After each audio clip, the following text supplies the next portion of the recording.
नमस्कार, good morning, सत श्री अकाल। हम पढ़ रहे हैं मुगल इतिहास। मुगल इतिहास के बारे में आप सबको जानकारी दी जा रही है। पिछले कुछ लेक्चर्स में हमने मुगल हिस्ट्री के बहुत सारे टॉपिक्स जो हैं वो कवर किए हैं। आज फिर एक और इम्पॉर्टेंट टॉपिक लेके आपके सामने है the channel history by Rakesh Baba. यहाँ पर हम मुगल हिस्ट्री अभी तक चला रहे हैं, मुगल हिस्ट्री पढ़ रहे हैं। हिस्ट्री के जो डिफरेंट टॉपिक्स हैं, डिफरेंट पीरियड्स होंगे, उन सब की जानकारी आपको इस ढंग से दी जाएगी कि आपके जो हिस्ट्री कॉम्पिटिटिव एग्जाम्स में आता है, यूपीएससी में है या बैंकिंग में है, वो अच्छी तरह से कवर हो सके। इसके अलावा जो यूजीसी नेट एग्ज़ाम है हिस्ट्री का, उसमें भी ये सभी टॉपिक्स जो हैं वो आपको लाभ दे सकते हैं। और यूनिवर्सिटीज़ में, कॉलेजेस में पढ़ने वाले स्टूडेंट्स के लिए तो ये टॉपिक्स लाभदायक हैं। तो मैं उम्मीद करता हूँ कि सभी विद्यार्थी जिनका हिस्ट्री में इंटरेस्ट है और आगे चलकर वो कॉम्पिटिटिव एग्जाम्स देना चाहते हैं, प्रतियोगी परीक्षाओं में बैठना चाहते हैं, वो ज़रूर इसका लाभ उठा रहे होंगे। कृपया पूरा वीडियो देखें और उसके बाद सब्सक्राइब बटन ज़रूर क्लिक करें। और इन वीडियो से, इन टॉपिक से आपको ज़रूर लाभ हो रहा होगा, ऐसी मेरी उम्मीद है। तो एक नया टॉपिक जो है आज लेके हाजिर है आपके सामने, that is the Deccan policy of Mughals. मुगलों की दक्कन नीति, इसको समझना बहुत इंपॉर्टेंट है। मैंने यहाँ पर दक्षिण नहीं लिखा, द वर्ड इज नॉट दक्षिण, दक्षिण है भी नहीं। तो दक्षिण वर्ड है बेसिकली वो हम यूज करते हैं साउथ इंडिया के लिए, that is use basically for extreme south India.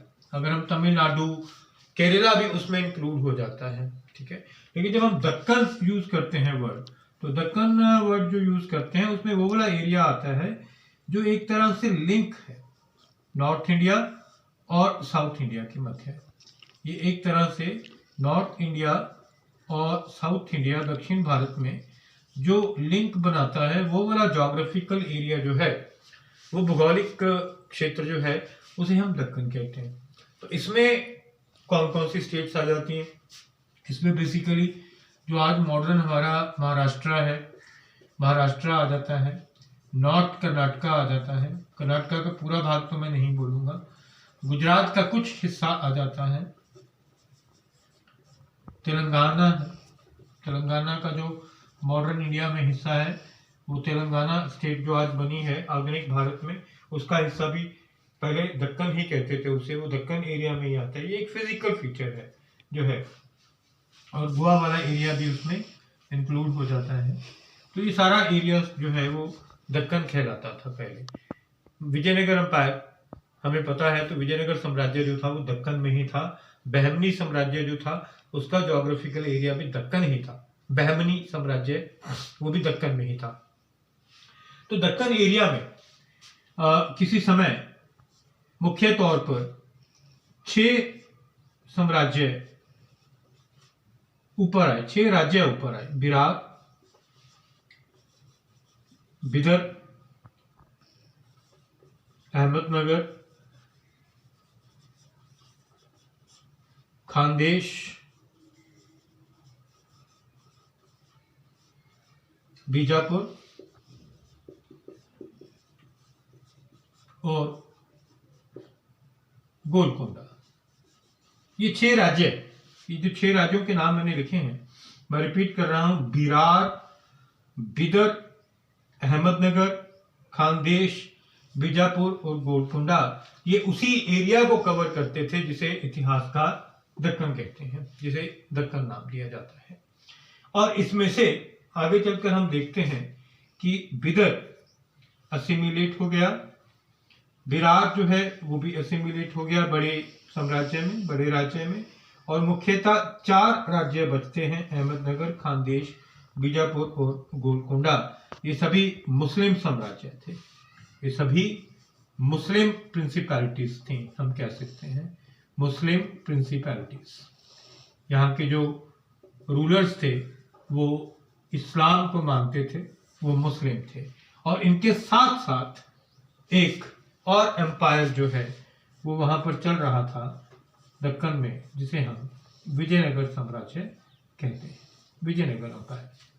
ये बात जो मैंने की, ये बात जो है ये 1300 से लेकर 1525-1526 तक की है। विजयनगर साम्राज्य बहुत पहले आ गया था, लेकिन आपको ये एरिया अच्छी तरह से समझाने के लिए ये सब नाम लिए गए हैं कि वहां पर ही ये सारे साम्राज्य, सारे राज्य ऊपर आए थे। और 1565 में एक युद्ध होता है इतिहास में जो फेमस है, बैटल ऑफ कालीकोटा। आई रिपीट, ये आप लिख सकते हैं पॉइंट कि 1565 में एक युद्ध हुआ, एक लड़ाई हुई, कालीकोटा का युद्ध था।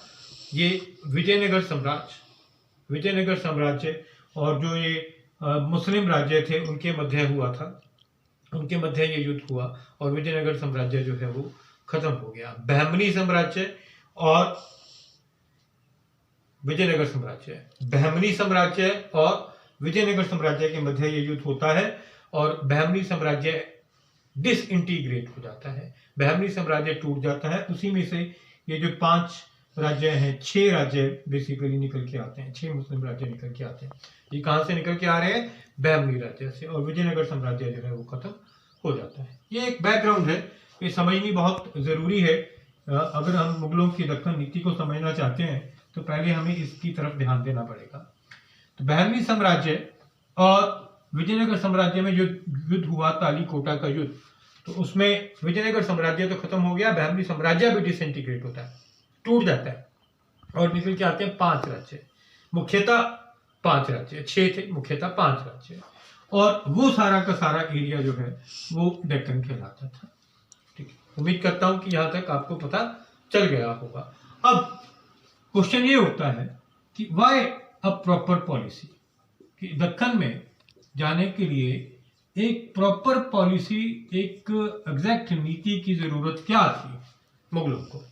तो अगर हम बैकग्राउंड देखें इतिहास की, तो शुरू से, प्राचीन काल से ही, एंशिएंट इंडिया से हम बात करें तो बहुत सारे राजा हुए, शासक हुए जो दक्षिण भारत को जीतने जाते थे, लेकिन पीछे से उनका राज्य खत्म हो जाता था।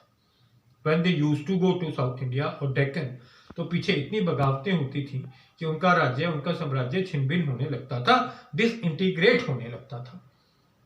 याद कीजिए आप मोहम्मद तुगलक भी जब दक्षिण की तरफ गया तो वो खत्म हो गया। याद करते हैं हम अलाउद्दीन खिलजी को।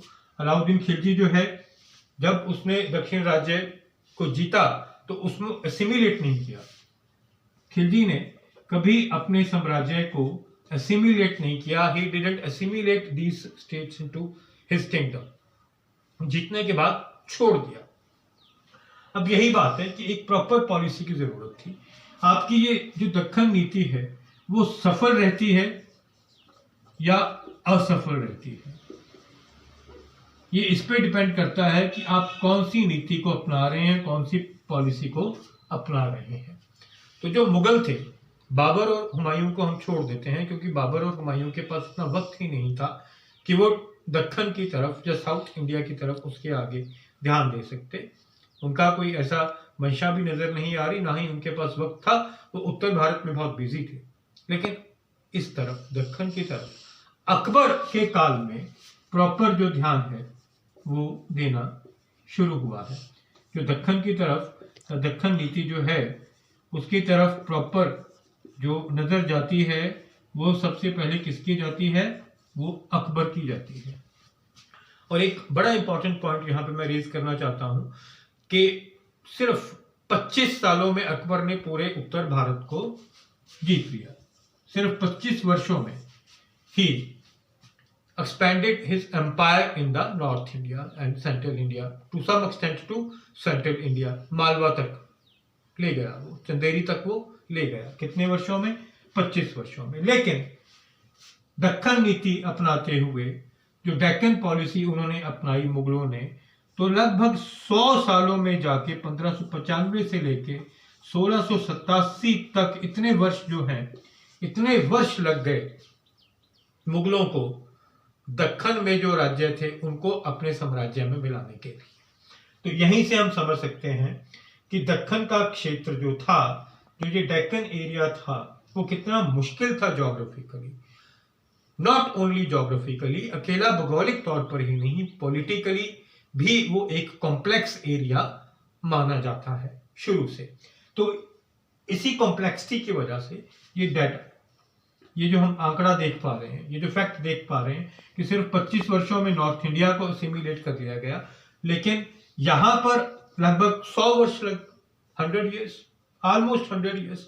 1595 में अकबर शुरू होता है और औरंगजेब 1687 में जाकर गोलकुंडा को असिमिलेट कर पाता है। डिटेल में हम बात करेंगे। तो यहाँ से हम देख सकते हैं कि कितनी मुश्किल आ रही थी। बट यहाँ पर एक क्वेश्चन हुई है कि वाई डेक्कन वाज इम्पोर्टेंट। यहाँ पे एक क्वेश्चन ये भी आ जाता है कि वाई डेक्कन वाज इम्पोर्टेंट, ये एरिया इम्पोर्टेंट क्यों है, क्या इसका महत्व है, क्यों वो चाहते थे इस एरिया पे अपना कब्जा करना। इतना पैसा लग जाता था उनका, इतना धनराशि खत्म होती थी, इतनी उनकी जानें जो है वो युद्ध में चली जाती थी और पीछे से बगावतें होने का, रिवोल्ट होने का भी डर रहता था। फिर भी मुगलों ने एक प्रॉपर डेक्कन पॉलिसी जो है वो अपनाई।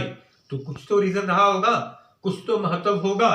क्या स्ट्रेटेजिक इंपॉर्टेंस है इस एरिया की, उसको समझते हैं।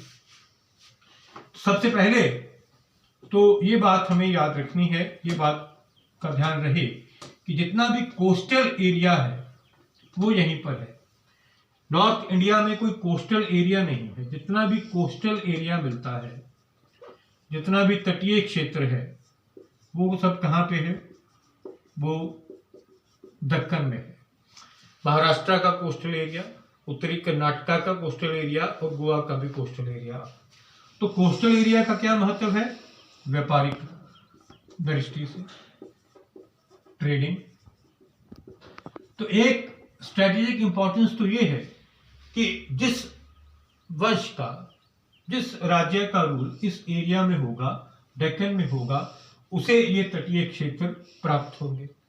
नेचुरली, कुदरती ये बात है ये कि उसी का अधिकार इन तटीय क्षेत्रों में होगा और तटीय क्षेत्रों की बंदरगाहों पर भी उसी का अधिकार होगा, जहां से व्यापार आसानी से किया जा सके। और जब व्यापार होता है तो वो राज्य आर्थिक दृष्टि से समृद्ध होता है। तो अकबर इस बात को जानता था, एक स्ट्रेटेजिक इंपॉर्टेंस जानता था। वो दक्कन पर जीत के बाद, दक्कन के क्षेत्र को जीतने के बाद आर्थिक तौर पर मुगल साम्राज्य की उन्नति चाहता था। वो जानता था कि अगर वो इस क्षेत्र के जितने भी राज्य हैं वहां पर कब्जा कर लेता है, उसे साम्राज्य में मिलाता है मुगल साम्राज्य में, तो मुगल साम्राज्य आर्थिक दृष्टि से बहुत ऊपर आ जाएगा, उसका बहुत विकास होगा। First point. नंबर 2 पॉइंट, वहां पर जो है पोर्तुगीज जो है वो आना शुरू हो चुके थे। पुर्तगाली जो है उन्होंने धीरे धीरे अपना कब्जा करना शुरू कर दिया था और वो व्यापारिक दृष्टि से ऊपर आ रहे थे। पुर्तगालियों को वहां से निकालना, पोर्तुगीज को वहां से निकालना और वहां पर जो एक सेंटर में सरकार चल रही है उसी का वहां पर कब्जा रखना, ये भी एक कारण जो है वो कहा जा सकता है कि दक्कन एरिया जो है वो बहुत इंपॉर्टेंट के लिए हो रहा था। एक बात और है, एक मत और है, इतिहासकारों ने विभिन्न मत प्रकट किए हैं, ये डिफरेंट हम विचार कह सकते हैं उनके। एक मत ये भी है कि गुजरात से जितने विद्रोही भाग कर जाते थे, बगावतें जब होती थी, जितने विद्रोही जाते थे वो सभी कहाँ जाकर शरण ले लेते थे, वो सभी जाकर दक्कन में शरण ले लेते थे। यहाँ पर वो रेफ्यूज ले रहे हैं डेक्कन एरिया में। और ये सभी कौन होते थे, ये सभी मुगलों के दुश्मन होते थे, ये सभी अकबर के दुश्मन हैं। ये आगे चलकर जहांगीर शाहजहां आते हैं तो जो उनके दुश्मन थे, जो उनके अगेंस्ट जिन्होंने विद्रोह किया, बगावतें करते थे, उनको एक बहुत इजी एरिया मिल गया था शरण लेने के लिए, क्योंकि वो सभी जो राज्य जो मैंने आपको नाम बताए, बीजापुर, बिदर, बिहार, खानदेश, अहमदनगर, गोलकुंडा, वो सभी मुगलों के अगेंस्ट थे और वो बहुत आसानी से इन लोगों को वहां पर रिफ्यूज दे देते थे, वहां पर शरण जो है वो दे देते थे। एक मत और बताया गया है यहाँ पर कि ये जो राज्य थे दक्कन के, जो डेक्कन स्टेट्स थी, उनका रूल जो है वो बहुत ज्यादा डेस्पोटिक था, तानाशाही था।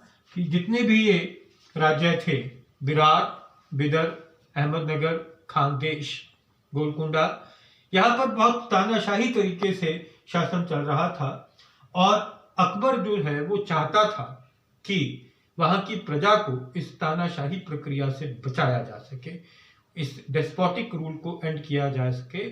और जिस प्रकार से उसने अपना शासन चलाया, जिस प्रकार से उसने अपना प्रजा हितकारी शासन चलाया, प्रशासन चलाया, उसी को वहां पर लागू किया जाए। एक ही मत ये भी है, लेकिन इस मत को बहुत सारे जो इतिहासकार है वो नहीं मानते हैं, क्योंकि वो इस बात को जनरलाइज नहीं करते हैं कि वहां पर डेस्पोटिक रूल था, कि छह स्टेट्स जो हैं डेक्कन की वो सभी डेस्पोट थी, वो सभी डेस्पोटिक तरीके से, तानाशाही तरीके से रूल करती थी। ऐसा इतिहास में प्रमाण जो है वो बहुत ज्यादा प्राप्त नहीं हुए हैं। एक कारण और कहा जा सकता है, इसमें थोड़ा सा जो मत है वो ज्यादा मिल जाते हैं।